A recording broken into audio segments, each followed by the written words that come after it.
Alors, donc, ce que vous voyez devant, c'est la chapelle du Dromont. Je fais un gros plan dessus. Donc, version 17e siècle, donc la version récente. Et en fait, ce qui est en dessous, c'est beaucoup plus ancien et connecté à la Tartaria.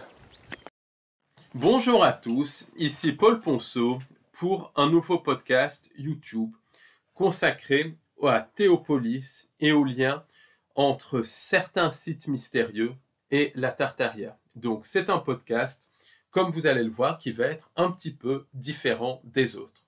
Je ne vous en dis pas plus. Mais avant de continuer, je voulais vous annoncer que notre livre, La matrice archontique et le piège temporel, donc qui date d'avril 2025, est disponible sur notre site librairiedubonheur.com. Et dans ce livre, on reparle longuement de la Tartaria et des modifications de timeline. Donc je mettrai le lien juste en dessous de ce podcast si vous souhaitez vous le procurer. Sachez également que le samedi 30 août 2025, de 18h à 23h, j'organise une conférence spéciale sur la cryptozoologie et les raisons du secret. Pourquoi tant de secrets autour de la cryptozoologie?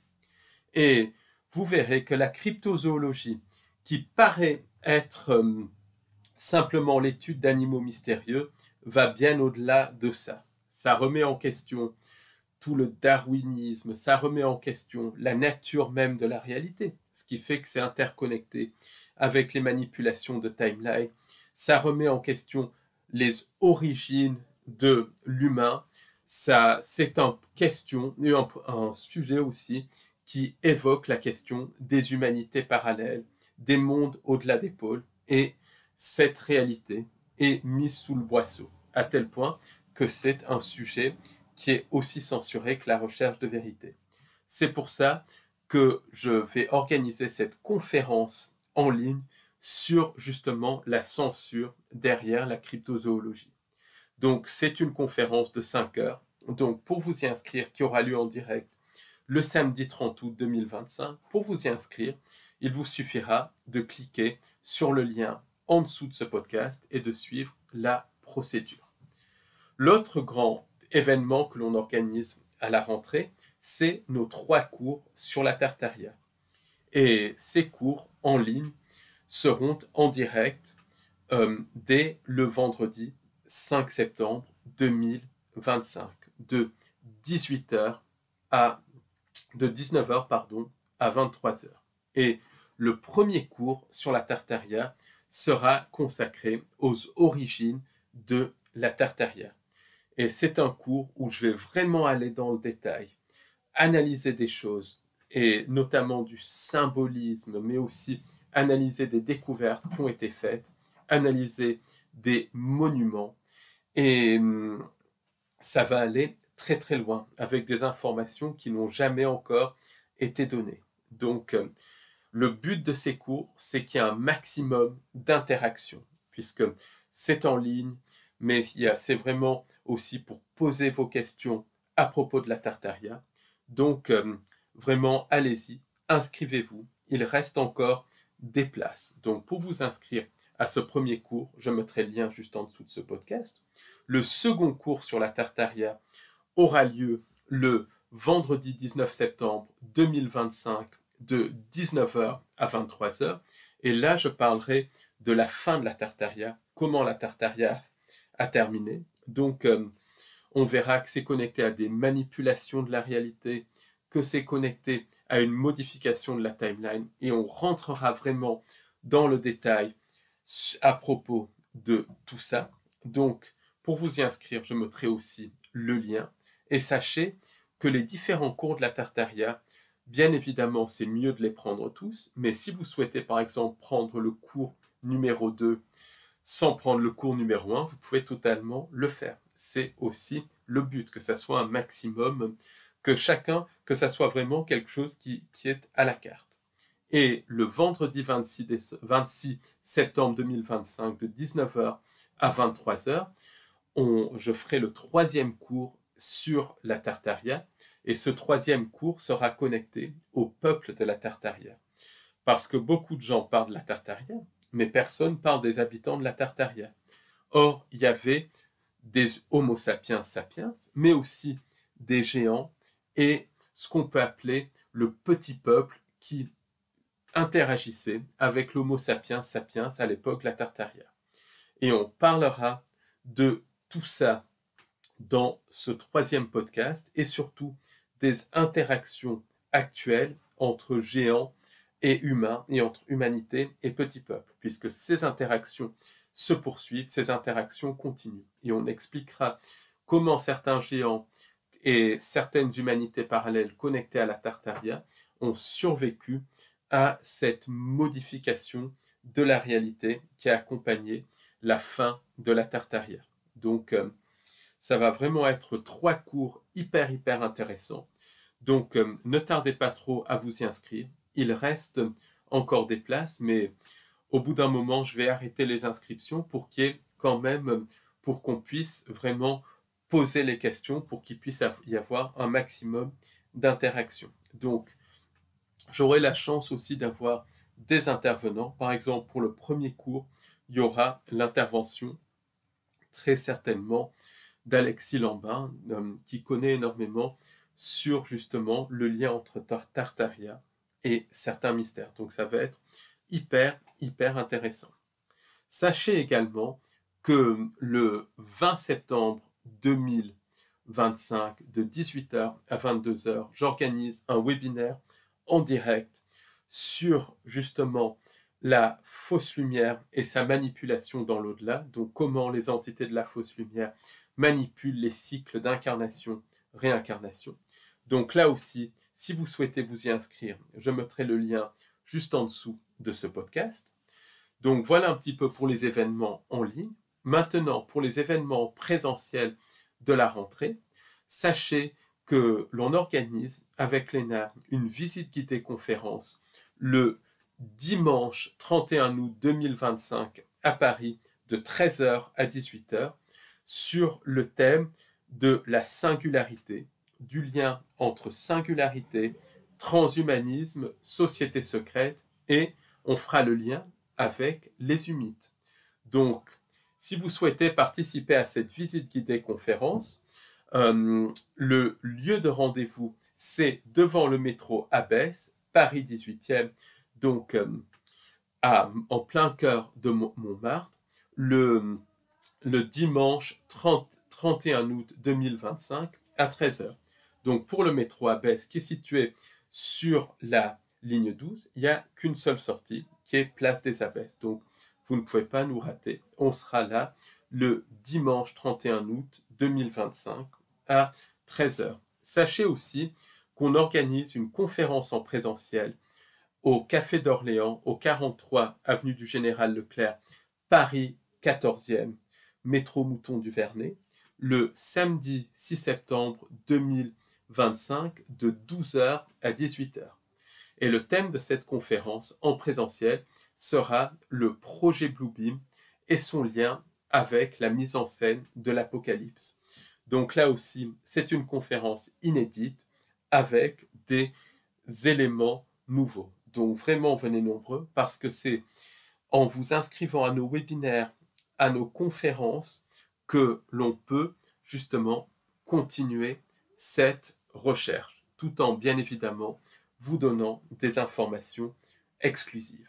Et maintenant, place au podcast sur Théopolis. Donc, comme vous le savez, on est descendu dans les Hautes-Alpes en ce mois d'août pour essentiellement faire des enquêtes de terrain et un petit peu rencontrer aussi des témoins à propos de certains événements, notamment certaines apparitions d'OVNI, notamment aussi des phénomènes comme les humanités parallèles qui sont très présentes dans les Hautes-Alpes. Mais juste à côté se situe la ville de Sisteron. La ville de Sisteron qui est en fait à la limite entre les Hautes-Alpes et les Alpes de Haute-Provence. Et au-dessus de la ville de Sisteron se trouve la ville de Saint-Genièse. Donc Saint-Genièse qui est connue parce qu'il y aurait une ville disparu la ville de Théopolis. Théopolis qui veut dire la cité des dieux. Donc on y est allé et en fait la route pour accéder à Théopolis, et vous allez voir qu'on voit bien que le site de Théopolis, comme du reste de nombreux sites, comme de nombreux lieux telluriques, sites sacrés, un petit peu comme Rennes-le-Château, sont connectés à la Tartaria. Donc déjà, le nom Théopolis, ça veut dire en grec la cité des dieux. Donc on voit déjà qu'il y a une connexion avec non pas des dieux, mais des personnes ou des entités qui avaient accès à certaines technologies. Pourquoi? Parce qu'à la fin de la Tartaria, quand il y a eu l'arrivée du prédateur, les technologies ont été retirées à l'humanité. Ensuite, il y a eu le reset et les technologies ont été retirées à l'humanité. Et ceux qui maîtrisaient certaines technologies avaient le statut de Dieu, puisqu'ils avaient des connaissances que les autres n'avaient pas. Donc, ils pouvaient manipuler les gens par rapport à leurs connaissances. Donc déjà, Théopolis, rien que le nom, ça montre en tout cas qu'il y a une connexion avec des technologies. Ce n'est pas des connexions avec le petit Jésus. Ça, c'est une certitude. Donc, ça, c'est hyper important à comprendre. Donc, ensuite, pour aller de Sisteron à Saint-Genièse, où se trouve Théopolis, il faut prendre une route qui est magnifique du reste, qui s'appelle la route du temps. La route du temps, c'est une route qui est officiellement connectée à de nombreuses fouilles archéologiques, qui est aussi connectée à de nombreux vestiges gallo-romains, donc des vestiges de l'Antiquité. Et quand on dit vestiges gallo-romains, pour moi, c'est la Tartaria, puisque l'Antiquité et la Tartaria sont interconnectées. Et en fait, notre histoire a été tellement trafiquée que pour moi, la période qui s'appelle l'Antiquité, c'était en fait la Tartaria, et elle s'est terminée beaucoup plus tard que les personnes ne le pensent. Après, c'est très difficile de donner des dates par le fait même que la timeline, que le temps a été complètement interféré, que le temps a été bidouillé, que le temps a été manipulé, puisque la timeline a été reprogrammée. Donc déjà, la route du temps, même le nom, c'est à deux niveaux. Premier niveau, donc, c'est qu'il y a des fossiles et des vestiges gallo-romains, donc sorte de voyage dans le temps. Mais le deuxième niveau, c'est vraiment qu'il y a eu des manipulations du temps. Et ça, on va en parler. Donc, quand on monte cette route du temps, on arrive à la pierre écrite.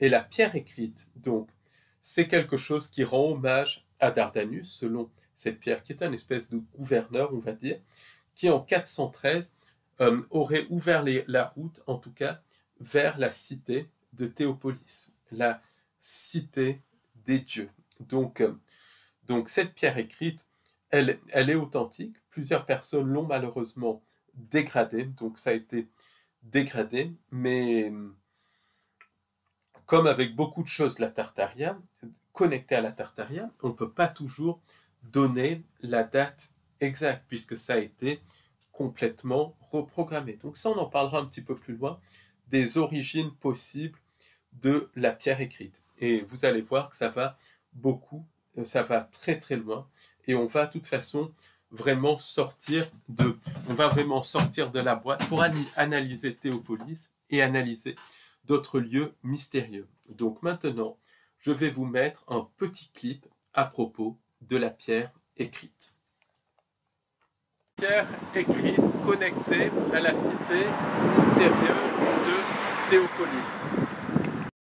Donc cette pierre écrite, c'est la première trace écrite, comme son nom l'indique, de Théopolis. Mais il y a d'autres traces de Théopolis dans les archives de Sisteron.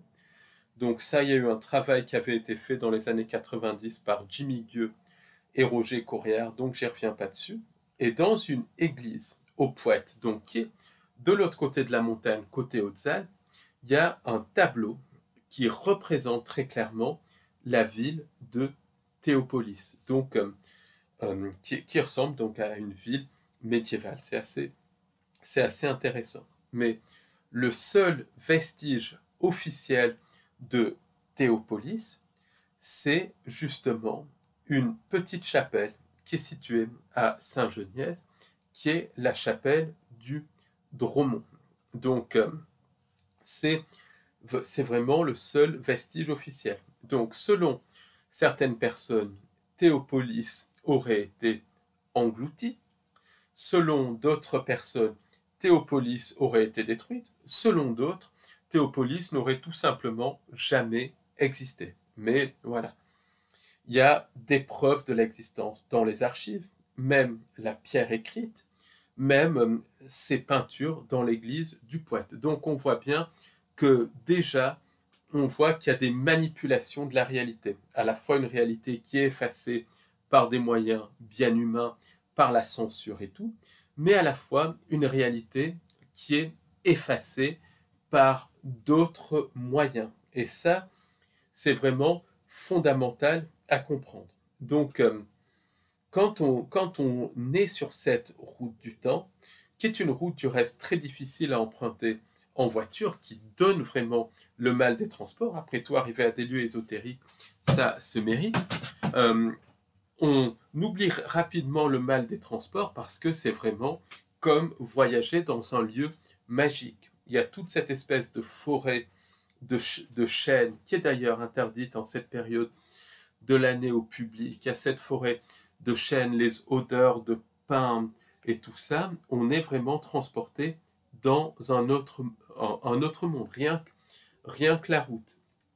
Et on arrive donc au village de Saint-Genièse. Saint-Genièse, c'est un village qui ne fait absolument pas de mine, c'est même plus un hameau, mais qui est extrêmement beau. C'est à la fois des espèces de pâturages, il y a beaucoup de vaches, beaucoup de moutons, de choses comme ça, et des pâturages. Et en même temps, il y a cette vibration avec la lumière de l'été qui est quasiment magique.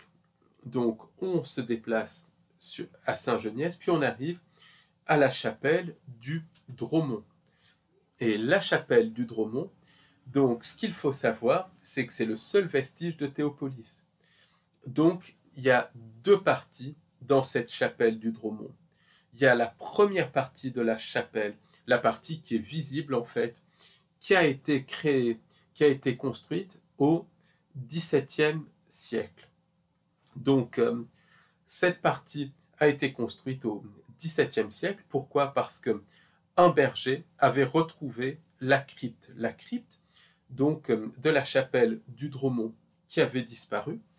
Et un jour, en creusant, je ne sais plus pourquoi, un berger, en fait, c'est un berger qui trouve. Et pourquoi le berger avait creusé? Parce qu'il avait une apparition de la Vierge qui lui avait dit de creuser, de creuser pour retrouver la crypte. Donc on voit très très bien. Et ensuite, la crypte a été effectivement retrouvée et une chapelle a été construite à la place au-dessus de la crypte. Donc chapelle du XVIIe siècle. Donc on voit très très bien que le lieu de Théopolis est connecté à des phénomènes paranormaux, notamment à cette apparition de la Vierge. Or, pour moi, cette apparition de la Vierge n'est pas connectée à un être de lumière ni à la Vierge Marie, c'est connecté à une entité sans âme qui travaillait pour la fausse lumière et qui s'est fait passer pour la Vierge Marie, comme énormément d'apparitions mariales. Et si l'entité a dit au berger de creuser, de retrouver la chapelle, la crypte, c'est pas un hasard, c'est pour un but très précis. Et le but, et on va le voir, c'est générer des controverses, faire tourner en rond, tout en alimentant des systèmes de croyances qui nourrissent les entités avec du louche. Donc, toute cette région de Théopolis, elle est de toute manière remplie de vortex. Il y a par exemple énormément d'apparitions d'ovnis. Pas très loin de là, il y a eu des apparitions d'humanoïdes. Donc, le cas de Valensole n'est pas non plus très loin, où Maurice Masse s'est retrouvé face à un ovni avec deux humanoïdes et très probablement aussi des phénomènes d'abduction et un impact terrible sur sa santé. Et ça, c'est typique du syndrome du contacté. Au niveau de Théopolis aussi, donc de Saint-Genièse, beaucoup de personnes aperçoivent des ovnis. Il y a énormément d'apparitions d'ovnis, comme dans toute cette région de Provence. C'est aussi un lieu où il y a beaucoup de disparitions. Les Hautes-Alpes et les Alpes de Haute-Provence, il y a au moins 30 disparitions inexpliquées de randonneurs, selon des sources officielles, notamment la chaîne d'Issy Télé, donc qui est une espèce de chaîne locale. Et ça, c'est l'arbre qui cache la forêt. Énormément de personnes disparaissent. C'est des régions qui sont connectées à des humanités parallèles, qui sont connectées à des apparitions d'ovnis et à des disparitions mystérieuses. Par exemple, dans les Hautes-Alpes, il y a les disparitions du Boscodon, où plusieurs personnes ont disparu. Certaines ont été retrouvées, mais des années après, dans des endroits qui ont été fouillés et refouillés. D'autres personnes n'ont jamais été retrouvées. Donc, dans les disparitions du Boscodon, il y a vraiment une connexion avec vraiment les disparitions dans les parcs nationaux américains, où des personnes ou disparaissent à jamais, ou sont alors retrouvées dans des endroits qui ont été fouillés et refouillés. Il y a des connexions aussi avec l'eau. Or, l'eau est connectée à des vortex. Et près du lac du Boscodon, près des disparitions du Boscodon, il y a le lac de Serponçon, mais il y a aussi énormément de sources, énormément d'eau. Et le Boscodon, c'est un lieu tellurique. Et pourquoi je parle du Boscodon? Parce que ce n'est absolument pas loin de la chapelle Notre-Dame du Dromont. À vol d'oiseau, c'est très, très, très, très proche.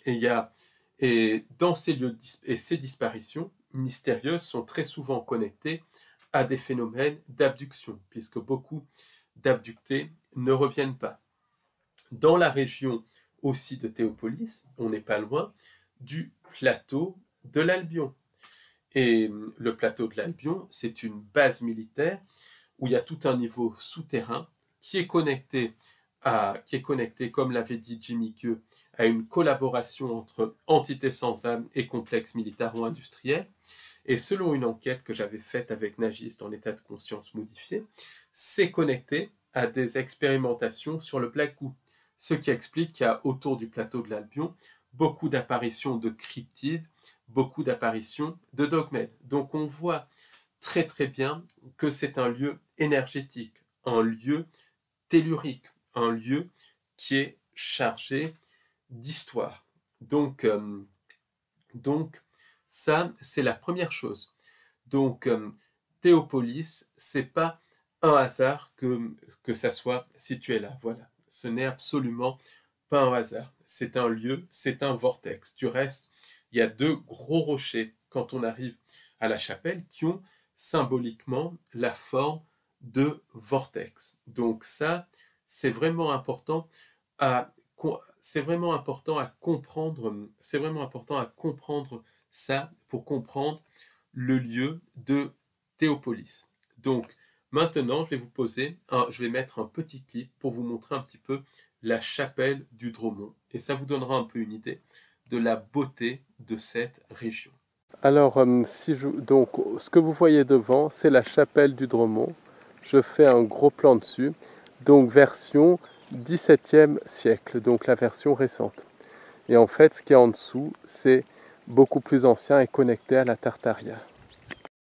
Donc, quand on rentre dans la chapelle, là, on est accueilli en fait par une équipe de guides essentiellement qui travaille avec un petit peu le gardien des lieux d'ailleurs, qui est quelqu'un de plutôt sympathique qui a la maison à quelques centaines de mètres, quelques centaines de mètres de la chapelle. Et c'est lui en fait qui fait faire les visites. C'est quelqu'un qui est ouvert sur l'ésotérisme, mais qui ne veut absolument pas en parler publiquement. Donc, voilà, il peut évoquer les choses, mais il n'en parle pas publiquement. Donc, ça montre déjà le climat d'omerta qui règne à propos de l'ésotérisme. Mais attention, une équipe très sympathique et qui sont quand même très intéressants et ouverts d'esprit quand on discute un petit peu. On voit qu'ils connaissent des choses, mais qu'ils ne veulent pas en parler. Donc, quand on rentre dans la chapelle, donc il y a la chapelle du 17e siècle, et cette chapelle, je vais vous la montrer. Et c'est un lieu aussi de phénomènes paranormaux.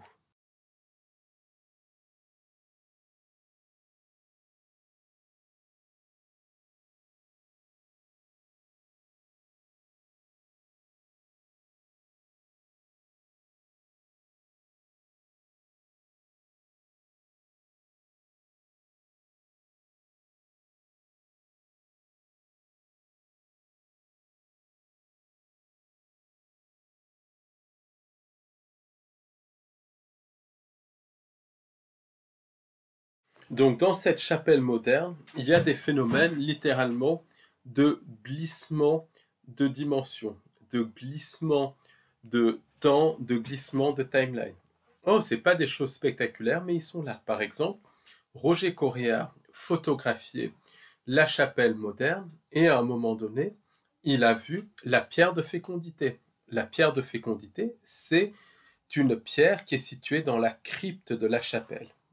Et la crypte de la chapelle, qui est très intéressante, elle a été mentionnée pour la première fois selon l'histoire officielle, et je dis bien selon l'histoire officielle parce que les chronologies ont été interférées en l'an 1030.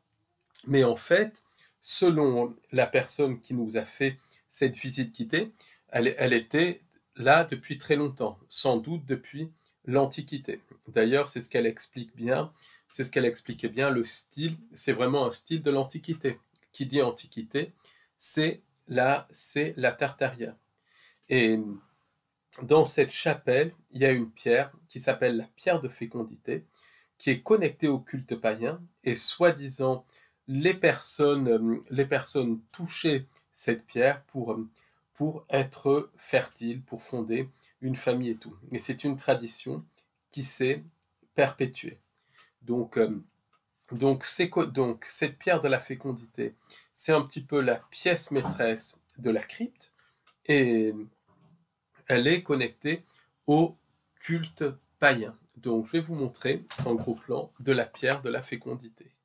Donc ici, nous sommes dans la chapelle du Dromont, dans la crypte. Alors, juste devant moi, la pierre de fertilité, juste donc 2 colonnes.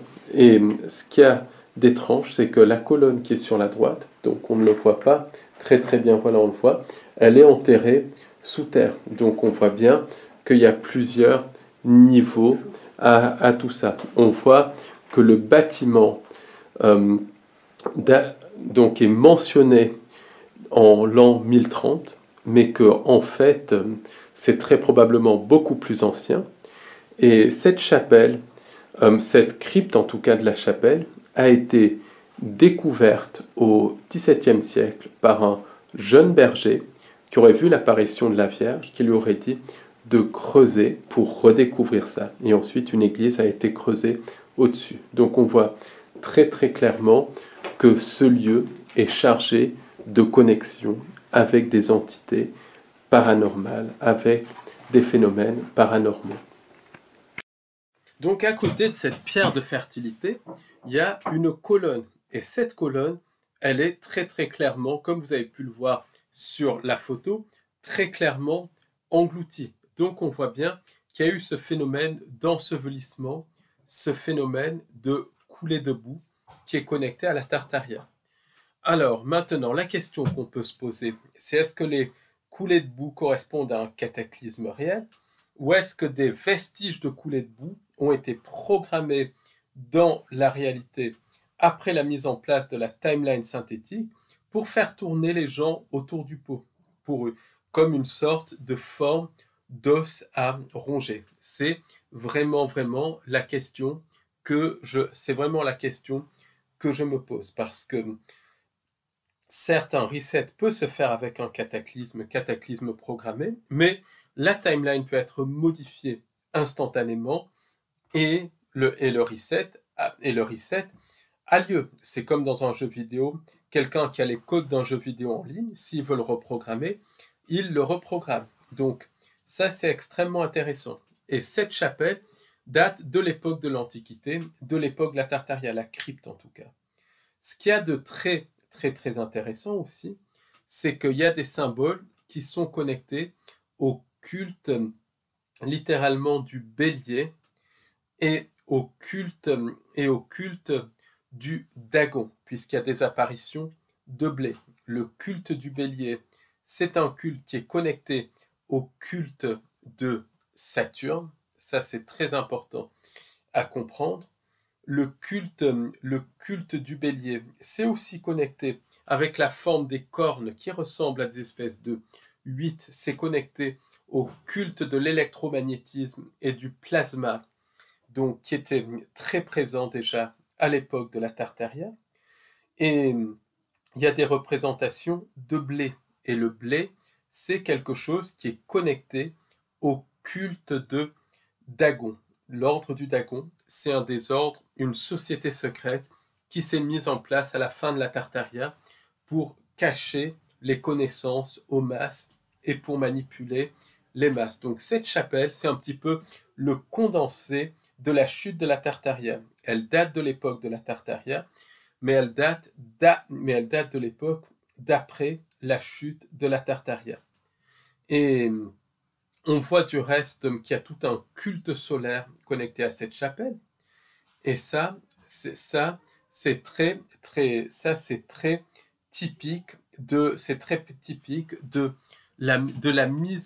l'arrivée du prédateur, de la mise en place des lignées sataniques, qui ensuite ont mis en place une perversion du culte solaire qui est connecté au satanisme pour justement influencer les masses, parce que beaucoup de religions sont basées sur le culte solaire. Culte solaire qui était du reste connecté au sacrifice humain. C'est comme, il faut pas se le nier, mais tous ces anciens cultes de fertilité étaient connectés au sacrifice humain. Et on retrouve ça dans la crypte de cette cathédrale. On voit bien qu'à l'époque de la fin de la Tartaria, la chapelle était connectée très certainement à des rituels. Donc pourquoi un culte solaire ? Tout simplement parce que le soleil est de nature plasmatique, donc c'est associé au culte du plasma, c'est associé au culte électromagnétique, et du reste le bélier, c'est connecté à la fois au culte de Saturne qui manipule la réalité, mais c'est aussi connecté au culte des ondes électromagnétiques, puisque quand on met de la limaille de fer près d'un aimant, ça forme des espèces de 8, et les cornes de bélier ressemblent aux 8. Donc ça, c'est quelque chose qui va très, très loin. Donc il y a tous ces éléments de culte dans la chapelle. Pourquoi le culte solaire ? Parce que le soleil, selon l'hypothèse de l'univers électrique, ne serait pas une boule de gaz en fusion, mais serait un plasma. C'est ce qui explique que des ovnis sortent du soleil. De toute manière, on est dans une réalité plasmatique. Donc, c'est quelque chose qui n'est absolument pas étonnant. Donc, on voit dans ce petit microcosme, dans cette petite chapelle, on voit un petit peu un condensé de ce qui s'est passé à la fin de la Tartaria. Fin de la Tartaria, c'est arrivée du prédateur qui modifie génétiquement les humains et le vivant pour mettre en place la prédation. Il y a donc, par ce fait, des lignées sataniques qui sont mises en place par le prédateur, qui ont un aspect humain, mais une physiologie différente de l'humain. C'est en gros les familles régnantes de l'Antiquité et qui continuent du reste à diriger cette réalité à notre époque, c'est les lignées sataniques. En même temps aussi, avec l'arrivée du prédateur, ces lignées sataniques ont la connaissance, donc sont considérées comme des dieux avec les entités sans âme, puisque la connaissance est retirée aux masses, et donc par cette connaissance retirée aux masses, les lignées sataniques et les entités sans âme peuvent commencer à manipuler les masses en leur montrant euh, des connaissances et en faisant passer ça pour de la magie. Donc en gros, ces lignées sataniques se faisaient passer pour des demi-dieux et les entités sans âme pour des dieux. Et ça a commencé à la fin de l'époque de la Tartaria. Et donc c'est pour ça qu'il y a tout ce culte païen, justement, dans cette crypte. Ensuite, le blé s'est connecté à l'ordre de Dagon. C'est une des sociétés secrètes tartariennes qui a commencé à manipuler les masses en retirant la connaissance, en mettant en place des religions qui sont en fait des formes édulcorées de satanisme mélangées à des faits réels. Derrière l'ordre du Dagon, on va retrouver de nombreuses sociétés secrètes à l'heure actuelle qui sont liées à cet ordre de Dagon. L'ordre de Dagon est connecté au culte aussi du poisson, au culte des anges déchus et au culte des entités sans âme. Donc on retrouve vraiment ces éléments dans la crypte de cette chapelle. Donc ça, c'est vraiment fondamental à comprendre pour un petit peu comprendre l'histoire de ce lieu. Donc cette chapelle est certes tartarienne, ça c'est clair, mais elle vient déjà de l'époque de la fin de la Tartaria, où le prédateur est déjà venu, où les lignées sataniques ont déjà été créées, où un culte satanique et des versions édulcorées de ce culte satanique se sont déjà mises en place pour manipuler les masses par la peur, pour manipuler les masses par le programme du faux sauveur externe. Donc ça, c'est vraiment quelque chose qui est fondamental à comprendre. Du reste, tous ces lieux de culte étaient mis en place très souvent à proximité de vortex, à proximité de lieux telluriques pour justement manipuler les masses en détournant les énergies. Donc ça, c'est quelque chose d'hyper important à dire. Parce qu'à la base, moi, ce que je pense, c'est que cette crypte, il y a d'autres niveaux souterrains à cette crypte, et qu'à la base, cette crypte n'était connectée à aucun culte. C'était un lieu où les gens allaient se soigner. Pourquoi? Parce que l'énergie tellurique de ce vortex les soignait littéralement les gens, réénergétisait les gens et des choses comme ça. Après l'arrivée du prédateur, donc, il y a eu la construction d'un autre niveau, d'une autre crypte, la crypte qu'on visite à l'heure actuelle, qui, elle, avait déjà été transformée en lieu de culte. Et est-ce que la transformation en lieu de culte s'est faite avant ou après la chute de la Tartaria? On ne peut pas vraiment dire. En tout cas, on voit bien qu'il y a encore un étage en sous-sol. Et l'étage en sous-sol, c'était probablement un lieu pour soigner. Donc ça, c'est quelque chose de très important à comprendre. Qu'à la base, cet édifice était un lieu de guérison, puis c'est devenu un lieu de culte païen, notamment un culte de la fertilité, qui est connecté aux entités sans âme. Ensuite, c'est devenu une église, donc qui est religion catholique, qui est connectée aux entités sans âme, qui est un mélange de faits réels, le message du Christ, et de magie noire. Quand le prêtre récite l'Eucharistie, il va transformer le pain en corps et sang du Christ, et du reste, Ignis, un chercheur, a bien montré que cela se fait physiquement. Pourquoi? Parce que dans l'Eucharistie, il y a des mots, il y a des vibrations qui agissent sur la matrice, qui n'est que vibration.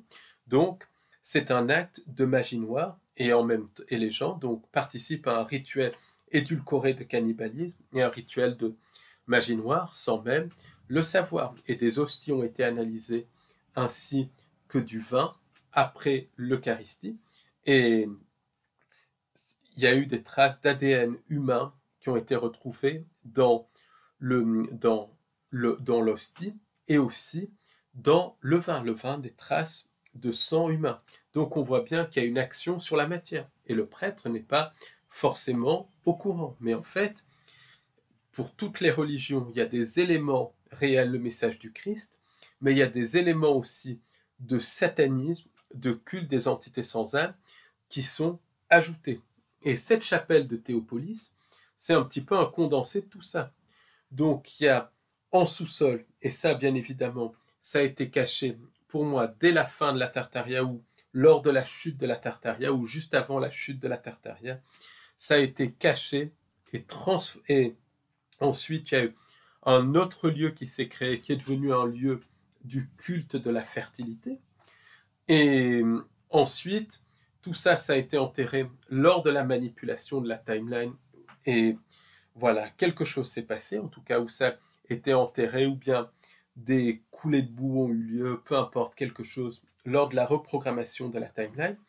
Ensuite, des entités donc ont manipulé un jeune berger à trouver les vestiges de la crypte, et ensuite ça a été transformé en lieu de culte chrétien. Mais on voit bien que beaucoup d'anciens bâtiments tartariens ont d'abord été transformés en lieu de culte païen, qui sont connectés au satanisme, puis ensuite en lieu de culte connectés aux religions traditionnelles, qui sont des versions édulcorées du satanisme. Donc on voit littéralement dans cette petite chapelle un microcosme de toute cette transformation. Donc maintenant, je vais vous mettre des clips qu'on a tournés dans la chapelle pour un petit peu vous montrer. Et puis après, je parlerai d'autre chose de très important. Alors sur cette colonne, on voit quelque chose qui est très intéressant. C'est pas trop visible puisqu'on a une caméra ancienne, mais on voit donc des grains de blé, enfin des épis de blé, et le blé symbolique du culte du Dagon, des sociétés secrètes tartariennes. Donc je vais m'approcher, et c'est ici. Donc vous voyez que c'est vraiment connecté à la Tartaria, comme du reste des lieux mystérieux, comme Rennes, le château. Alors cette petite vitre a aussi son importance. Pourquoi? Parce que tous les solstices d'été, le soleil se lève et en fait, il vient toucher le sol ici, dans la chapelle. Donc on voit bien qu'il y a aussi une connexion avec le culte solaire. Donc ça veut dire que le culte solaire existait déjà à l'époque de la Tartaria. Alors, autre chose très intéressante dans cette chapelle du Dromont, sur un des pylônes, on voit un pan. Donc la guide a dit que c'était un aspect de l'immortalité. Mais ça va bien plus loin que ça. Le pan s'est connecté au culte de l'homme-oiseau. Le culte de l'homme-oiseau s'est connecté à quoi? C'est connecté justement à des formes d'intelligence artificielle qui d'ailleurs manipulent les survivants des programmes spatiaux secrets, qui se font passer pour des Blue Avians, qui se font passer pour l'Alliance des sphères. Et ces formes d'intelligence artificielle ont été générées ou par l'humanité dans le futur, ou par d'autres êtres qui sont tombés dans la fausse création de par les manipulations des entités sans âme, donc qui ont été leurrés, puisqu'il y a les humains qui ont été leurrés, mais il y a aussi une infinité d'autres dimensions, énormément d'autres dimensions qui ont été leurrées. Donc, en gros, les hommes-oiseaux sont connectés à des formes d'IA ou humaines ou non humaines ou connectées aux entités sans âme. Et ces formes d'IA ont généré ces créatures qui se sont matérialisées dans la réalité physique, qui manipulent justement les programmes spatiaux secrets, comme les entités sans âme et les anges déchus qui ont mis au point cette matrice. Ces formes de vie synthétiques connectées aux IA sont au-delà du temps tel qu'on le connaît, puisque le temps tel qu'on le connaît est un paramètre de la matrice. Donc ces entités sont capables de voyager dans le temps. C'est ces entités qui ont manipulé Corey Goode. Donc Corey Goode, contrairement à ce que disent beaucoup de gens, il est sincère, mais manipulé par les entités, manipulé aussi par le complexe militaro-industriel. Mais il n'en reste pas moins que l'essence de son témoignage, qu'il a voyagé physiquement dans d'autres dimensions, c'est une réalité. Mais il a été manipulé via le programme du faux sauveur externe. Et les entités qui l'ont manipulé, c'est ces Blue Avians, ces oiseaux bleus qui sont connectés au culte de l'homme-oiseau. D'ailleurs, le pan est bleu, comme les Blue Avians. Et ces entités issues des mondes des intelligences artificielles peuvent se matérialiser dans cette dimension et dans d'autres dimensions. Et comme elles sont au-delà du temps, elles peuvent voyager dans le temps. Et elles ont mis en place toute une série de cultes qui sont connectés au satanisme, notamment le culte de l'homme-oiseau. Donc le culte de l'homme-oiseau, on le retrouve en Égypte ancienne avec le culte d'Horus, et des millions de personnes ont été sacrifiées à Horus, qui est connecté aux entités sans âme, aux formes d'intelligence artificielle dans l'Égypte ancienne. Et ce culte qui est connecté à la Tartaria du reste, ce culte de l'homme-oiseau a ensuite essaimé un petit peu partout. Donc on le retrouve à l'époque de la Babylone et de Sumer avec le culte de la chouette qui est connecté au sacrifice humain. On le retrouve à notre époque avec Bohemian Grove qui est connecté à tous ces rituels abjects.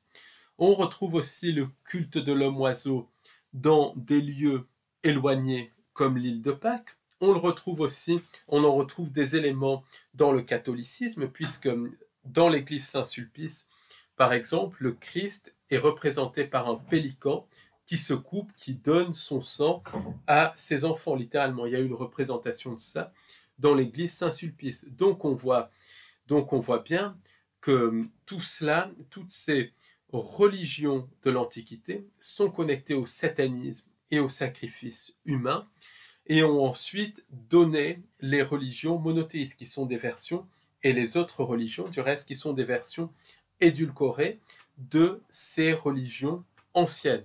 Et vraiment, c'est impressionnant de voir ça dans cette chapelle du Dromont. Donc, en gros, la chapelle du Dromont, c'est vraiment à voir sur plusieurs niveaux. Donc, c'est un lieu qui est à la base, à l'époque de la Tartaria, avant l'arrivée du prédateur, construit dans un vortex positif. C'était un lieu de soins, probablement un lieu pour recueillir toute cette énergie positive du vortex, probablement un lieu de soins. Donc, à partir de l'arrivée du prédateur, les lignées sataniques sont apparues, la prédation est apparue, donc il y a eu de plus en plus de chaos, des sociétés secrètes ont été formées par les lignées sataniques qui, comme elles avaient accès à des technologies, ont joué le rôle de faux sauveurs externes alors qu'elles manipulaient la population. Ces sociétés secrètes ont enlevé la technologie à la population, et à la fin de la Tartaria, juste avant le reset, déjà on voyait bien cette perversion de la société par le prédateur, par les entités sans âme. Et cette crypte, donc la partie de la crypte que l'on visite, qui cache, à mon avis, la vraie crypte où les gens allaient se recharger, ça montre très bien déjà cette arrivée du culte satanique à la fin de la Tartaria. Il y a encore des aspects qui montrent que cette crypte avait été faite à l'époque de la Tartaria, notamment une architecture qui est connectée à l'Antiquité, mais il y a déjà des éléments de culte solaire, des éléments aussi de culte de la fertilité, des éléments aussi connectés à l'ordre du Dagon, des éléments aussi connectés au culte de l'homme-oiseau, qui montrent que le prédateur était arrivé et que cette chapelle a été construite avant le reset et qu'elle était connectée très certainement à des rituels sataniques qui sont arrivés à la fin de la Tartaria. Ensuite, le reset a eu lieu. Autrement dit, la timeline Tartaria a été remplacée par notre timeline actuelle. Et le reset, ça a pu se manifester par un cataclysme, ça peut s'exprimer par un cataclysme, ou bien ça a été un changement instantané de réalité. Et pourquoi il y a des traces de cataclysme qui sont mises un petit peu partout, des traces de coulées de boue et tout? Peut-être pour faire tourner les gens en rond. Ça peut être des traces de cataclysme programmées dans la matrice. Dans un jeu vidéo, par exemple, si un jeu vidéo a lieu sur la Terre d'un ancien cataclysme, le programmeur peut programmer des vestiges de cataclysme qui n'a jamais eu lieu, même dans le jeu vidéo. Donc finalement, toute cette histoire de coulée de boue, ça peut être pour nous faire tourner autour du pot. Donc en tout cas, on voit bien dans cette chapelle les différents niveaux. Donc le niveau d'en bas qui est recouvert, qui est la vraie crypte. Le niveau, la crypte qu'on voit à l'heure actuelle, qui date de la fin de la Tartaria, qui était déjà connectée au culte des entités sans âme. Et plus haut, la partie post-reset de la chapelle, qui est connectée aux religions traditionnelles. Donc on voit que tout ça est construit sur des lieux énergétiques, et dès la fin de la Tartaria, toutes ces énergies sont complètement inversées, modifiées, pour reprogrammer l'esprit des masses. Donc maintenant qu'on a vu ça, on va vraiment faire le lien entre la cité de Théopolis elle-même et la Tartaria. Et on fera le lien entre Théopolis, Rennes-le-Château, et la Tartaria. Donc, ça va être un moment très intéressant. Mais avant, je vais vous montrer ce clip qu'on a pris dans la crypte de la chapelle qui montre le culte de l'homme oiseau, qui montre des représentations de pan. C'est assez intéressant. Donc là aussi, ce qu'on voit, c'est un pan, et le pan, c'est connecté au culte de l'homme oiseau. Donc c'est un peu pas facile à voir, mais je vous garantis que c'est bien un pan. Donc quand on voit des hauts lieux telluriques, ils sont la plupart du temps connectés à des vortex. Et quand on dit vortex, c'est littéralement des passages entre les dimensions. Après, il y a des cheminées énergétiques et tout, mais il y a des passages entre les dimensions. Et quasiment tous les lieux telluriques sont connectés à ça. Autrement dit, autour de certains lieux, de la majorité de lieux telluriques, il y a des vortex, des passages entre les dimensions. Si le lieu tellurique est positif, le vortex mène vers une dimension plutôt positive, même si encore la fausse création, c'est moins négatif, on va dire qu'ici. Si le lieu tellurique est négatif, ça mène vers les interunivers ou vers une dimension plus négative qu'ici. Dans les lieux telluriques, il y a aussi des vortex qui mènent vers d'autres époques, vers d'autres timelines. C'est pour ça qu'à proximité de lieux telluriques, beaucoup de personnes disparaissent. C'est pour ça qu'il y a beaucoup d'apparitions d'ovnis, d'apparitions de créatures inconnues, d'apparitions de cryptides, beaucoup de phénomènes de glissement de temps. Pourquoi? Parce que c'est des lieux qui ont des vortex qui mènent ou vers d'autres dimensions, ou vers d'autres timelines, ou encore qui mènent vers d'autres époques. Et ça, c'est ce qui fait la caractéristique des lieux telluriques. Et les Tartariens faisaient des constructions à proximité de lieux telluriques. Donc ça, c'est extrêmement important. Et de lieux telluriques positifs. Par exemple, Paris, qui est une ville tartarienne, a été construite sur des lieux telluriques positifs. Et à la fin de la Tartaria, après l'arrivée du prédateur, ces lieux telluriques ont été inversés par des rituels sataniques, ce qui explique que Paris, ce n'est plus la ville lumière comme les gens disent, c'est tout le contraire. Et c'est exactement pareil pour des lieux comme Théopolis. Des lieux comme Théopolis sont construits à proximité de vortex. La ville de Théopolis est construite à proximité de vortex, et dans la région de Théopolis, de Saint-Genièse, il y a énormément de vortex. Il y a un énorme vortex dans cette région et tout. Donc c'est pour ça que la cité de Théopolis a été construite par les Tartariens. Et les Tartariens construisaient très souvent à proximité de vortex positifs. Même si c'était un faux âge d'or, ça vibrait beaucoup moins négativement que maintenant. Donc à la base, le vortex ou les vortex autour de Saint-Genièse étaient très positifs. Ensuite, certains de ces vortex, mais pas tous, parce qu'on se sent pas mal là-bas, c'est même très beau, mais certains de ces vortex ont clairement été inversés. Donc, un lieu énergétique, c'est toujours construit, c'est toujours à proximité de vortex, et un lieu énergétique, c'est pas forcément un lieu construit, ça peut être une forêt énergétique, comme la forêt de l'Orient, par exemple, près de Troyes, ça peut être des lieux énergétiques, mais toujours à proximité de vortex. Très souvent, quand il y a des constructions connectées à des lieux telluriques, il y a très souvent aussi une connexion avec la Tartaria. Que les constructions aient été trafiquées ou pas, il y a une connexion avec la Tartaria. Il y a parfois des constructions tartariennes qui restent ou des constructions plus modernes, mais en dessous, il y a très souvent des constructions tartariennes. Et avec Saint-Genièse, il y a très clairement des constructions tartariennes. Donc la crypte sous la crypte, en fait, c'est une construction tartarienne qui devait être un bâtiment, du reste, complètement à l'air libre. Donc ça, c'est vraiment important à comprendre.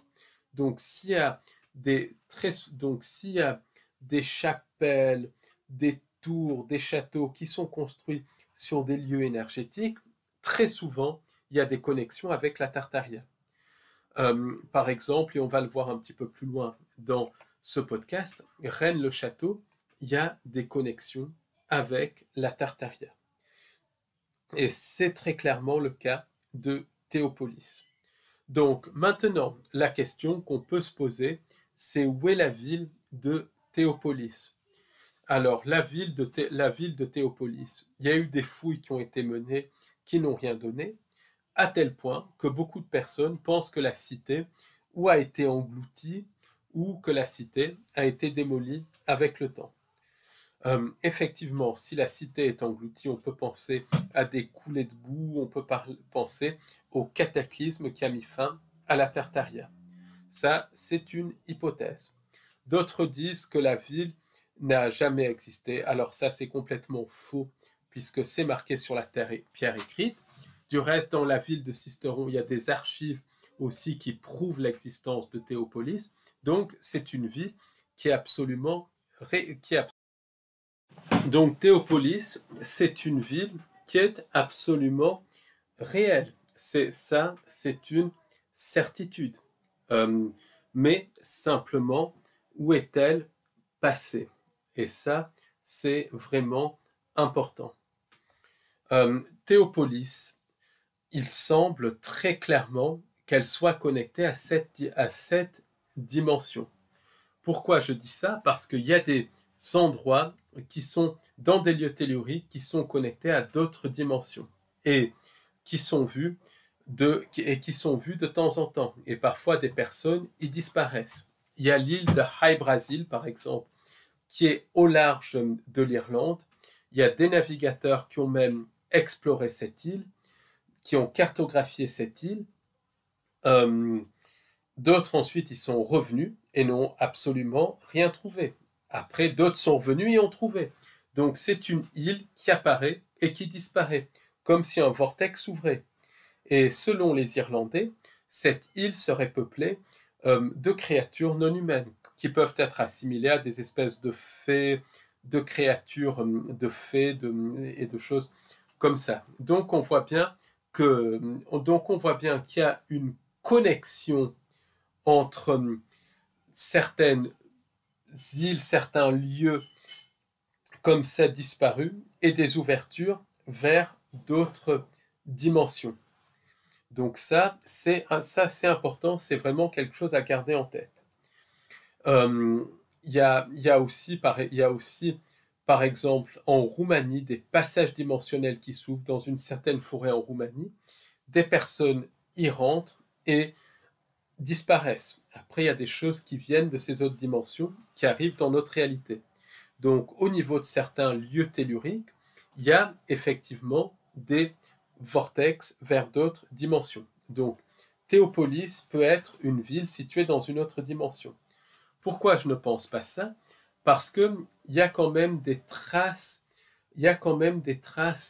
historiques, on va dire, Théopolis, notamment avec la pierre écrite. Donc je pense que c'est autre chose, mais la thématique est très clairement là. La thématique est très clairement là. Ça, c'est hyper important à comprendre. Donc Théopolis, c'est très clairement connecté à ce vortex. La ville de Théopolis a également été représentée par des peintres. À l'église du Poète, comme on l'a dit en début de podcast par exemple, il y a un tableau qui montre très clairement la ville antique de Théopolis. Il y a une très bonne étude qui avait été faite par Roger Correa. De même, elle est cataloguée dans les archives de Sisteron et tout.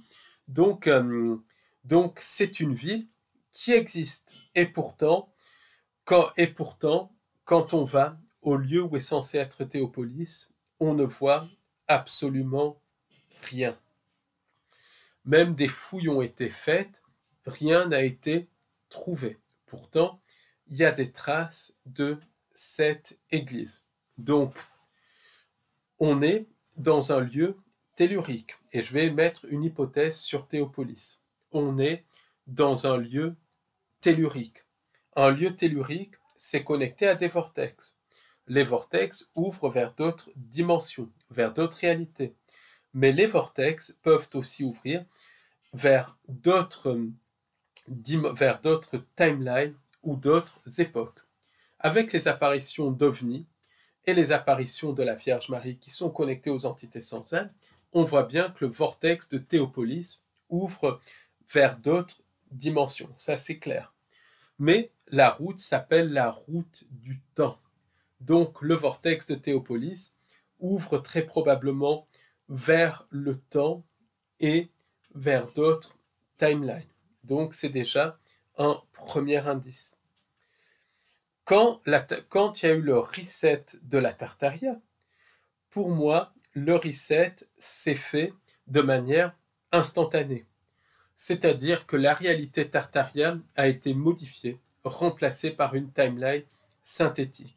Et en gros, les Tartariens, à part ceux qui avaient connaissance de ce reset et qui ont réussi à se réfugier dans des galeries souterraines pour éviter le reset ou qui d'une manière ou d'une autre se sont protégés du reset, la plupart des Tartariens n'avaient pas connaissance du reset.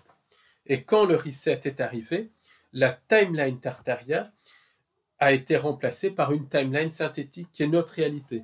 Et là, ça s'est traduit par une reprogrammation totale de l'esprit. Les gens se sont retrouvés avec leurs souvenirs reprogrammés d'un coup dans des vies complètement différentes.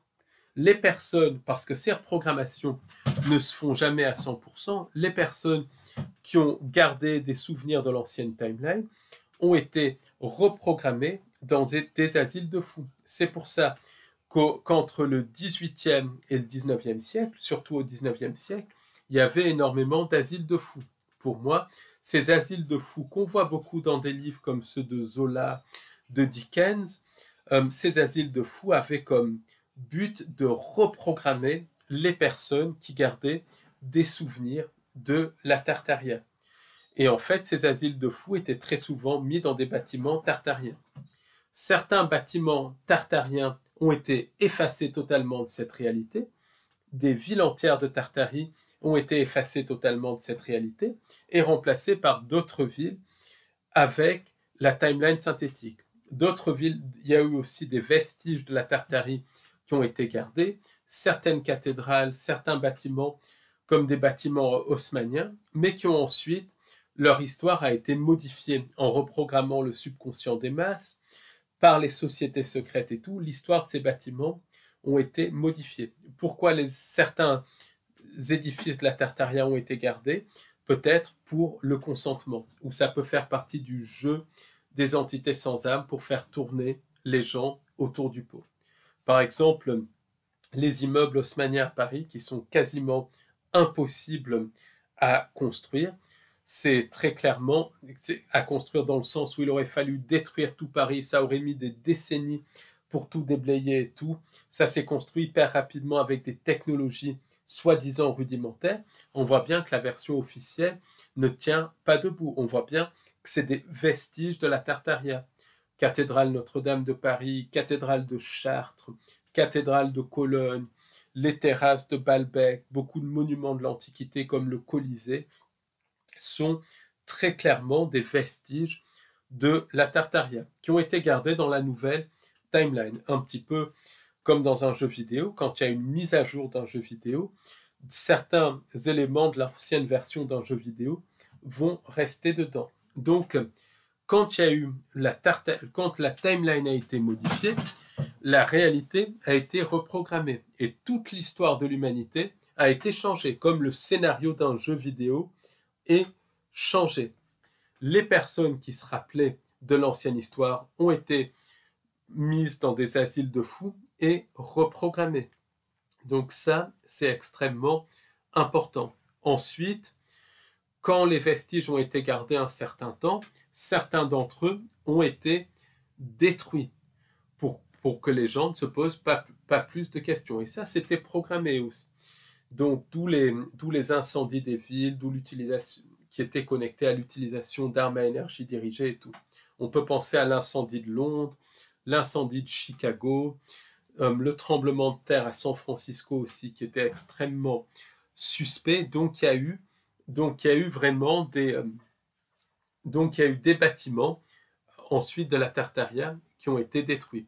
Beaucoup de guerres ont eu comme but aussi de détruire les vestiges de la Tartaria. Donc, certains bâtiments ont été déprogrammés, d'autres ont été gardés, d'autres qui avaient peut-être trop de vestiges, trop d'indices qui montraient la Tartaria, ont par la suite été détruits. Et c'est exactement, voilà, c'est tout le passé qui a été littéralement reprogrammé et réécrit. Donc ça, c'est vraiment quelque chose d'important à comprendre. Quand on regarde les guerres napoléoniennes, les guerres d'indépendance américaine, la Première, Seconde Guerre mondiale, il y a toute une connexion avec la Tartaria dans laquelle je ne reviendrai pas, sur lesquelles je ne reviendrai pas ici puisque j'en ai déjà parlé. En tout cas, beaucoup de vestiges de la Tartaria ont été détruits, d'autres déprogrammés, effacés de cette réalité, d'autres ont été conservés, mais l'histoire de ces vestiges a été totalement modifiée. Donc, quand il y a des lieux telluriques, quand il y a des conflits, quand il y a des guerres, il faut toujours voir la connexion avec la Tartaria. Par exemple, très clairement, ce qui se passe en Ukraine, c'est connecté à la Tartaria. Donc ça, c'est hyper important à comprendre. Il faut toujours voir, en fait, il faudrait parler, même pas de Tartaria, mais de cette civilisation globale que certains appellent Tartaria. C'est plus juste à dire, mais en fait, je garde le mot Tartaria par souci de simplicité.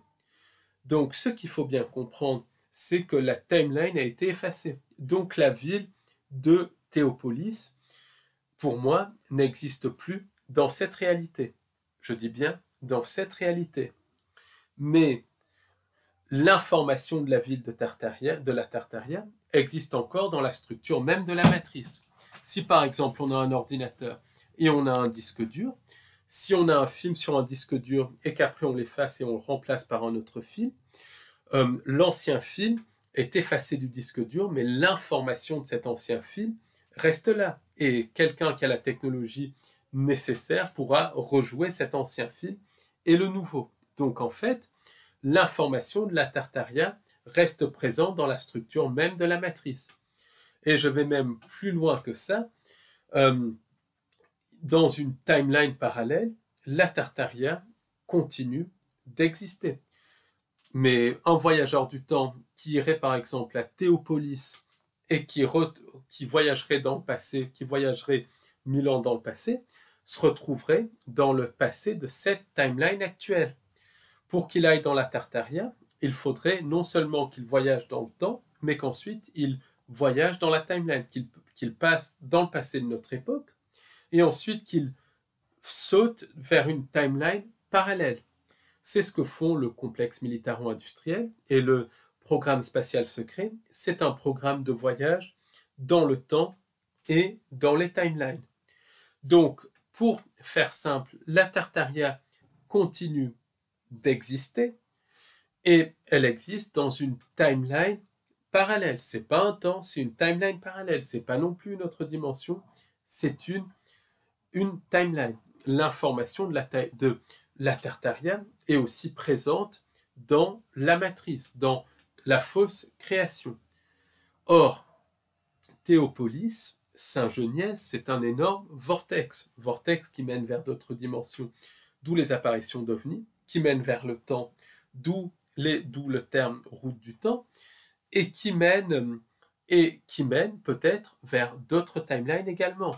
Donc, sous certaines conditions, voulues ou non par les entités sans âme, il peut se produire des phénomènes au niveau du vortex où la cité de Théopolis devient non seulement visible, mais physique. En fait, c'est des croisements entre cette timeline et la timeline parallèle. Donc, sous certaines conditions, à certains moments, peut-être aussi en fonction de la personne, la ville de Théopolis peut se matérialiser physiquement dans cette timeline, puisque les vortex sont des croisements de dimensions, de timeline et de temps.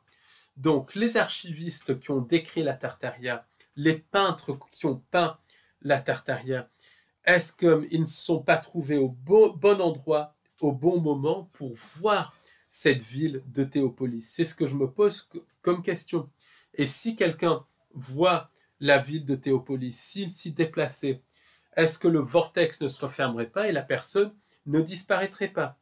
Je pense que c'est ce qui explique le phénomène de Théopolis. La ville de Théopolis est là, mais elle est dans une timeline parallèle.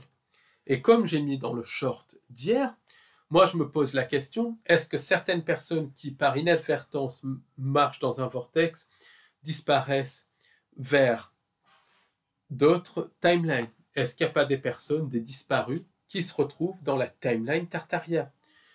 Ça, c'est une question que je me pose. Donc la ville de Théopolis, si elle apparaît à cet endroit du vortex, c'est pas anodin, c'est qu'elle est présente dans une autre timeline. Et quand il y a eu la reprogrammation, certains édifices de la fin de la Tartaria ont été conservés. C'est le cas de la crypte de la chapelle du Dromont.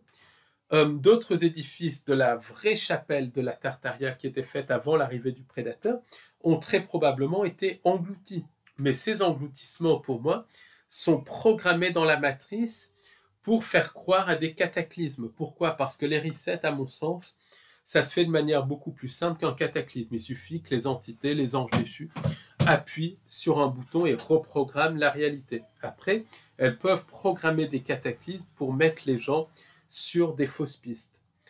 Et pour Rennes-le-Château, les recherches d'Alexis Lambin ont montré que Rennes-le-Château, l'énigme est très clairement connectée à la Tartaria. Quand on voit par exemple l'église construite par la Bessonnière, toutes les constructions de la Bessonnière, même quelqu'un qui a beaucoup d'argent, c'est pas possible qu'il fasse des constructions de cette qualité-là. Pour moi, ces constructions sont des vestiges de la Tartaria. Ça, c'est évident et c'est des vestiges de la Tartaria. Et très probablement, le mystère de Rennes-le-Château est connecté à la Tartaria. Parce que Rennes-le-Château, c'est un lieu tellurique. Il y a des passages dimensionnels.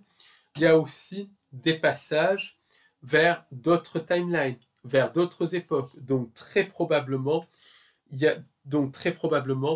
y a des passages vers la Tartaria, vers la timeline la Tartaria à Rennes-le-Château. Et on peut penser que pour une raison ou une autre, peut-être à cause de tout ce qui est encodé dans la construction, l'église de Rennes-le-Château et tout ce qui va autour donnait trop d'indices aux gens sur le passé. Donc, on peut penser que le personnage de la Bessonnière Marie Denerno et tout, ont été littéralement programmés dans cette réalité par les entités sans âme pour littéralement modifier l'histoire de ces vestiges qui sont connectés à la Tartaria. Et du reste, comme avait dit Alexis Lambin, beaucoup de personnes âgées donc, qui étaient interviewées dans les années 70-80, qui étaient censées avoir connu Saunière, restaient très élusives. Donc, au début, avec Alexis, on disait que c'était peut-être, on se disait en off que c'était peut-être parce qu'il y avait un tabou, mais en fait, c'est pas qu'il y avait un tabou, c'est qu'il ne se rappelait pas de Saunière, c'est que le personnage de Saunière a été inséré dans la réalité pour cacher des vestiges de la Tartaria. Pourquoi ces vestiges n'ont pas été simplement effacés? Parce que les entités jouent littéralement avec nous. Et sous Rennes-le-Château, en plus, il y a des galeries souterraines. Et comme dans les galeries souterraines, les conditions sont différentes, on peut penser que certains Tartariens qui avaient connaissance que la réalité a été changée ont pu se réfugier dans les galeries souterraines et échapper au reset et rebâtir peut-être une partie de leur civilisation. Claudio Nocelli parle, en Amérique latine, du cas d'une personne qui explorait des galeries souterraines et qui s'est retrouvée littéralement dans une ville tartarienne. Donc, et ça, c'est un cas contemporain avec des Tartariens et tout, des anciens Tartariens et tout. Et donc, après, il a réussi à s'en sortir. Donc, il y a de ça. Et peut-être que sous Théopolis, comme c'est un lieu où il y a beaucoup de grottes, il y a peut-être des entrées vers des galeries intérieures, voire vers la terre creuse, qui sont peuplées peut-être par des vestiges de cette civilisation tartarienne, des anciens Tartariens qui ont pu fuir à l'intérieur de la Terre. Après, très clairement aussi dans les galeries souterraines, il y a du positif, mais il y a aussi des entités non humaines. Et il y a des entités non humaines, des archontes, des djinns qui sont connectés à ces vortex de Haute-Provence. Ce qui explique il y a ces galeries souterraines de la Haute-Provence. Ça explique les disparitions, ça explique aussi le plateau de l'Albion, puisque pour moi, la base du plateau de l'Albion a été construite par le complexe militaro-industriel, mais ça a été construit à la fois à proximité d'un vortex, mais aussi à proximité de galeries souterraines peuplées par des entités de type gris. Et ça a été construit, ça a été voulu pour qu'il y ait cette collaboration, cette interaction entre complexe militaro-industriel et entité sans âme. Donc, Théopolis, c'est très clairement connecté à un vortex qui ouvre vers la timeline Tartaria. Il y a très probablement aussi une connexion avec des galeries souterraines où il y a peut-être des anciens Tartariens, une sorte d'humanité parallèle finalement. C'est un truc de fou, mais je pense que c'est ça. Et ça explique pourquoi il y a un tabou à propos de ces lieux mystérieux. À propos de Théopolis, très peu de gens en parlent. Rennes-le-Château, beaucoup de gens ont trafiqué l'information, on en fait une rigolade, alors que c'est tout sauf une rigolade. C'est connecté à la présence d'entités, c'est connecté à la Tartaria, et c'est des lieux hyper importants pour savoir d'où on vient, pour savoir qui on est, pour connaître la nature de la réalité. Mais c'est tabou, c'est maintenu sous le boisseau. Et moi, je me pose la question, est-ce que la pierre écrite n'a pas été programmée dans la réalité comme un os à ronger, pour reprendre l'expression de Roxoker, pour faire croire que Théopolis, c'était une simple cité gallo-romaine, alors que c'était bien plus que ça, que Théopolis, c'était une ville tartarienne, tout simplement. Et est-ce que c'est pas une espèce de jeu de la part des entités de mettre les gens en cours de recherche sur des fausses pistes, autrement dit, la piste gréco-romaine, pour cacher l'existence de la Tartaria, de cette civilisation globale, mais surtout pour cacher l'existence de timeline, la présence d'entités non humaines et la nature même de notre réalité. Donc c'est vraiment à méditer. Merci de m'avoir écouté et à très bientôt pour un nouveau podcast YouTube.